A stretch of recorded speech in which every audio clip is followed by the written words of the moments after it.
Hello, Potomac Crossing Ward. This is 2021 Come Follow Me Lesson 17 for April 19 through April 25th, covering Doctrine and Covenants, sections 41 through 44.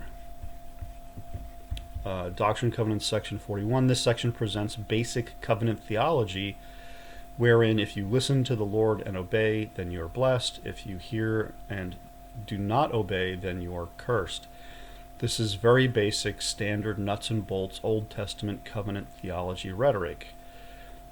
Compare Leviticus 26 and Deuteronomy 28. The issue at hand was the need to correct the recent converts to the church concerning points of doctrine they had carried in from their prior religious experiences. Previous to the restored gospel being preached and the members converted, some of the people had attempted to practice a form of the law of consecration, as presented in Acts 4:32. However, the attempt was less than perfect and resulted in significant problems. Additionally, some local personalities were leading the believers astray. So this is when you had the group of New York believers coming and joining the people at Ohio, at Kirtland, and they were joining together, but the body of believers or converts there at Kirtland significantly outnumbered the people moving in from New York. So you had some conflicts and tension as these two groups tried to integrate, and this group at Kirtland had their own religious traditions and previous stuff, baggage that they brought in, and it's time to correct that and to assimilate these two groups so that everybody's on the same page, and naturally there were some problems. Doctrine and Covenants, section 42. The history of the text is essential to understanding its construction. Some 5 days prior to receiving the text of this revelation, the Lord commanded the elders of the church to gather together and discern his will by the prayer of faith. And we see that in Doctrine and Covenants 41, 2 through 4, where the Lord says, listen, elders, I've called you, I'm going to give you a commandment. The elders did gather together and receive the text of section 42.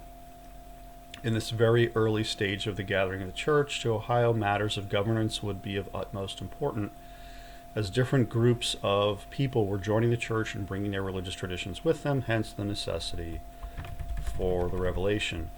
The text is probably, for the most part, a series of responses by the Lord to questions posed by elders present. However, unfortunately, unlike the texts of Doctrine and Covenants, section 77 and 113, the questions are not preserved, only the answers. This makes for some rather abrupt subject changes in the text, as there is no obvious segue. Now, in reading through the text, you can look at the answer and then back out, reverse engineer what the question probably was. And I've done that in my comments, and other commentators have done that as well. So if you look at the print version of the comments, you can see what the likely question was that went with the answer, and just work your way through those. Doctrine and Covenants, section 43.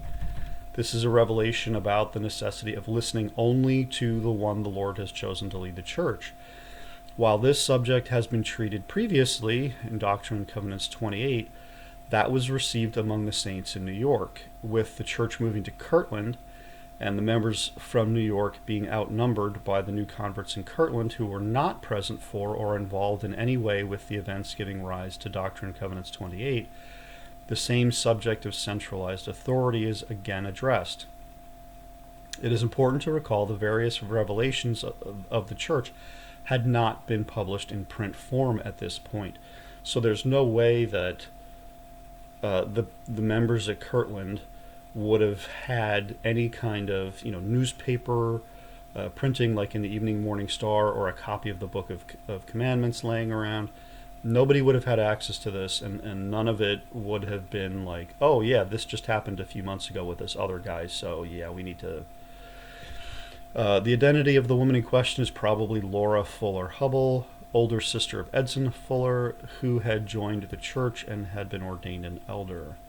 If you want to do a deep dive on this one, you can see Mark Lyman Staker's text entitled Hearken, O Ye People, pages 79 through 80, and then 111 through 114, which I believe is quoted in my print comments on this section. Doctrine and Covenants 44. The Lord calls the missionaries formerly sent abroad to return and gather for a conference at Kirtland. Conferences were supposed to be held quarterly per Doctrine and Covenants section 20, but the move from New York to Ohio had caused the January conference to be skipped because the group was in the process of moving. So the Lord calls them back and says, hey guys, it's time for us to meet.